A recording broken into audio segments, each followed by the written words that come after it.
Summer is here, which means we all want to look and feel our best. A GLP-1 may be right for you. Visit orderlymeds.com to learn more about which GLP-1 you could be eligible for. Getting started is fast, easy, and happens virtually through telemedicine from licensed professionals. Check it out for yourself. Go to orderlymeds.com/podcast. That's orderlymeds.com/podcast. Taking care of yourself feels great. Compounded medications are not FDA approved. Eligibility required and determined by a licensed provider. Individual results may vary. See website for details. Hey, what's up, everybody? This is your podcast host, Hanju Lee, and you are listening to Better Golf Daily, where I introduce one concept, one research-backed idea, and one thing you can take straight to the golf course. Let's go. You heard this saying, golf is 90% mental.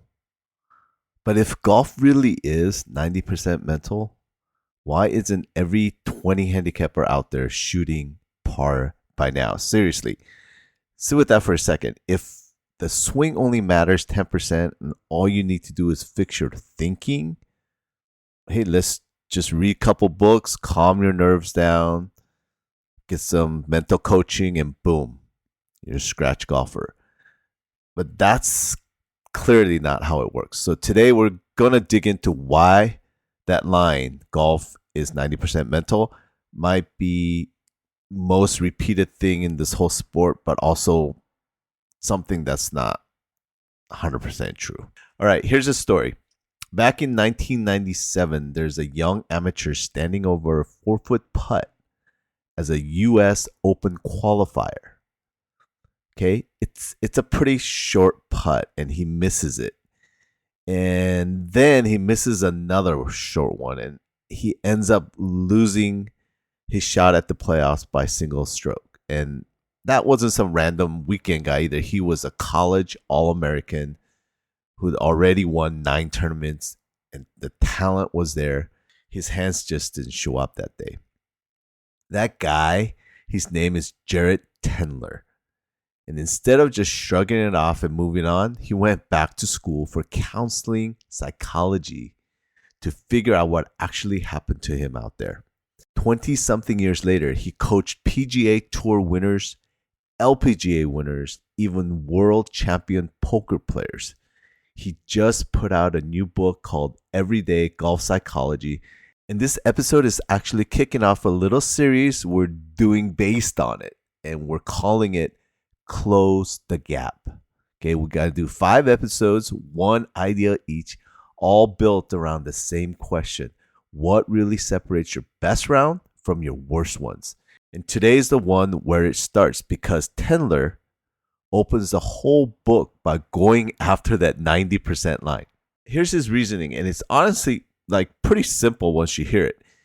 If mentality really was 90% of the game, you could sit any weekend golfer down with a sports psychologist for a few weeks, work on their thoughts, and turn them into a scratch player. No lessons, no range time, just vibes. and come on, we all know that's not real life.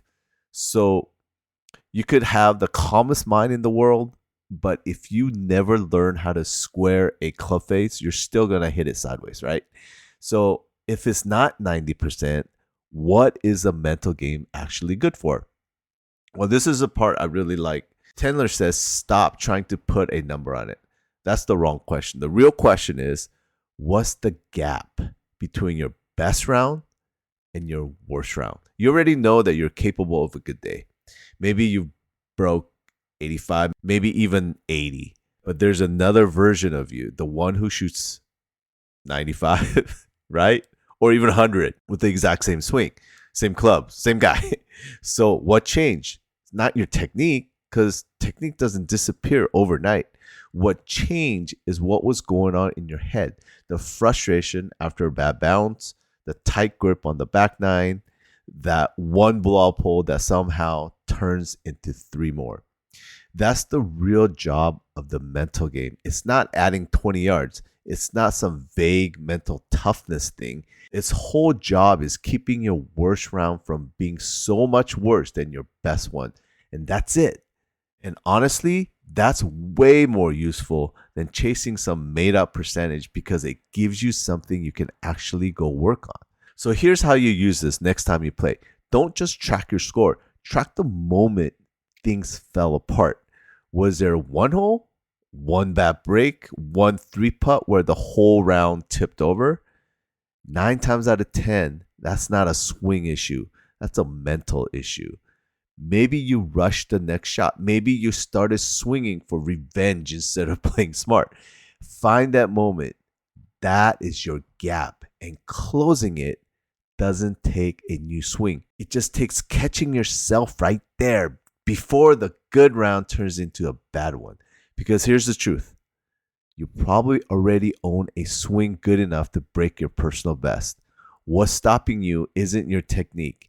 It's that one moment where the wheels come off and nobody stops them in time. Over the next few episodes, we're going to break that down piece by piece. Okay, so thanks for tuning in, everyone. We'll talk to you next time. Until then, find your gap and go close it. Bye for now.